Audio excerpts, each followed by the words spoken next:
So the inspiration I have for doing a lot of these videos actually comes from my life, either the people in it asking questions or things I've just shared, or things that have been presented to me that I then have a ability to play with, or subjects that I'm working through myself. And I think it's amazing because it's like life is the teacher. And when you treat life as the teacher, but like seriously, it's like the messages are coming to us all the time. The realizations are coming to us all the time. The answers are coming to us all the time. We so don't need really to stress out and get overwhelmed by overthinking things or getting totally confused by overthinking things. Another word for overthinking something is to assume our little butts off. I'm assuming this and I'm assuming that, then that must be true because of this and this and this, and you're wrong. It's actually hilarious to see what the mind is, what we make up, what we invent in our heads, and then project it onto either ourselves, our world, or other people, and base it in some sort of reality. And often we then either blame ourselves or blame other people because of what we've invented in our head, which is super funny.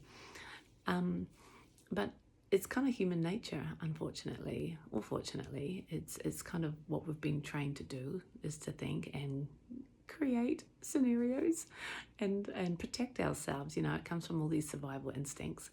And then here we are, years later, lost in the world of thinking and assuming, judging and criticizing and comparing and believing that's normal. I realized I was not able to sleep because I thought a lot. And I also realized that as soon as I walked into a room, I'd already judged people or my surroundings and compared myself on a scale of 0 to 10 of how good I felt I was in that situation, right? And I guess it was a survival mechanism to kind of be on my defensive. Like, am I in a safe place, or do I need to kind of protect myself? Who knows where that all comes from? And who knows if it's even correct, It's just patterns that we all get to see. And then along comes meditation, and it's like, oh my God, I don't need to be like this. Before you learn to meditate, you might get some sort of awareness of who you are and just how tiring it is to overthink stuff, and just how crappy it is to be thinking something to be right and then find out it's wrong. And that you invested so much time, energy, and perhaps opinions, and then suddenly you're wrong, and you're like, well, what's right then?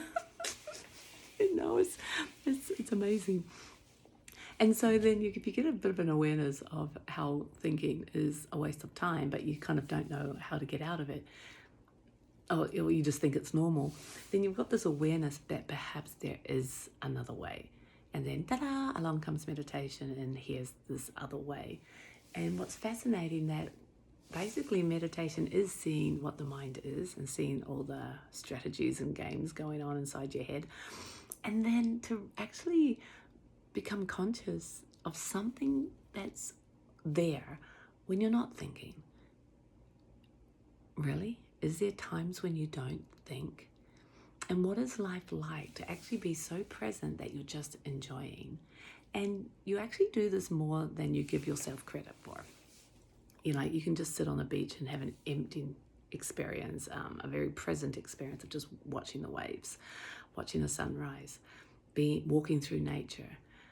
And then we can still be on the beach and be thinking, or walking through nature, and back even though we're physically walking through nature, in our minds we could be at work, So it's not the location. It helps because that's where we kind of fall into this moment, because we're in this expression of wonderment. Wow, the sunrise. And you don't think, oh, the endlessness of the ocean. And you stop thinking. Those moments of not thinking is actually how we're supposed to be.